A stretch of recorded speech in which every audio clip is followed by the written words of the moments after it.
Holocauste, Auschwitz, concentration, extermination. 80 ans après la libération, le souvenir reste vif et la morale de la commémoration vivace pour que notre passé commun hideux ne soit pas l'avenir de nos enfants. C'était le 27 janvier, le jour du souvenir de la libération des camps nazis en 1945. Le jour d'après, 28 janvier 2025, Palais de l'Unité, à Yaoundé, changement de décor et d'acteurs. Exaction, spoliation, déportation, assassinat, guerre.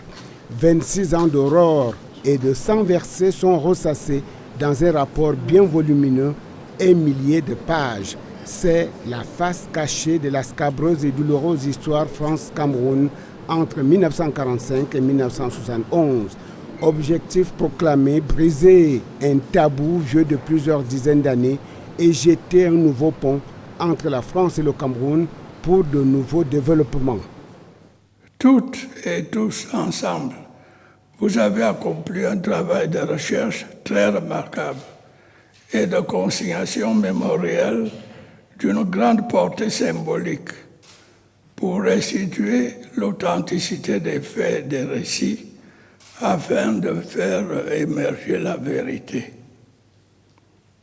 Il s'agit en définitive d'un travail de thérapie collective qui amène les peuples à mieux s'accepter et à s'assumer pleinement dans leurs relations.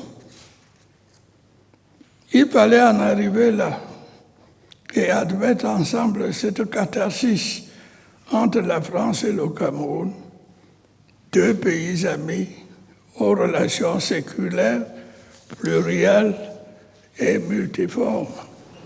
Immuable est donc la trame de l'histoire, exorciser les vieux démons d'un passé commun décomposé et sonder l'avenir pour bâtir un futur commun plus radieux, plus inclusif, dans un narratif qui met à nu les plaies de l'histoire pour mieux les penser, dans un pensum plus consensuel.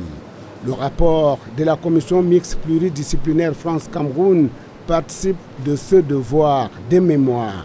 Il reste à capitaliser les résultats des énergies qui ont tant fécondé au sein de la commission Karine Ramondi, historienne française, et Blik Bassi, artiste camerounais.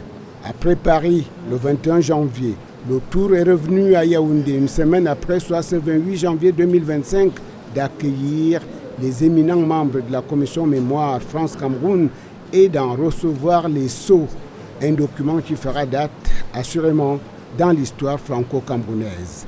Au fronton de l'histoire, deux figures illustrent l'homme messie, Emmanuel Macron, président de la République française, né un certain 21 décembre, et l'apôtre des gentils, Paul Biya, président de la République du Cameroun. Il n'avait que 12 ans en 1945, point de départ de la période étudiée. En 1971, point de chute de la période de référence. L'un devait encore attendre 6 ans avant de voir le jour. L'autre, depuis 1962, était déjà au service de son pays. Depuis 1970, Paul Biya exerçait les hautes fonctions de ministre d'État, secrétaire général de la présidence de la République. Sur le pont se hissent donc deux générations pour refaire l'histoire entre deux nations et s'aménager une place dans l'histoire. Pour le président Paul Biya, réputé pour son nationalisme et son humanisme déjà manifeste dans son essai à succès pour le libéralisme communautaire paru en 1987, ce ne sera pas une place usurpée. À son initiative, il avait également fait adopter à l'Assemblée nationale du Cameroun une loi promulguée par ses soins le 16 décembre 1991 portant réhabilitation de certaines figures de l'histoire du Cameroun. Son bénéfice pouvant être étendu à d'autres personnes répondant aux critères édictés. En 1987, il faisait déjà les yeux doux à ces nombreux et dignes enfants issus de notre terroir. Celles et ceux qui ont lutté pour notre indépendance et notre réunification. Quelle belle œuvre de réconciliation avec son histoire et de reconstruction nationale.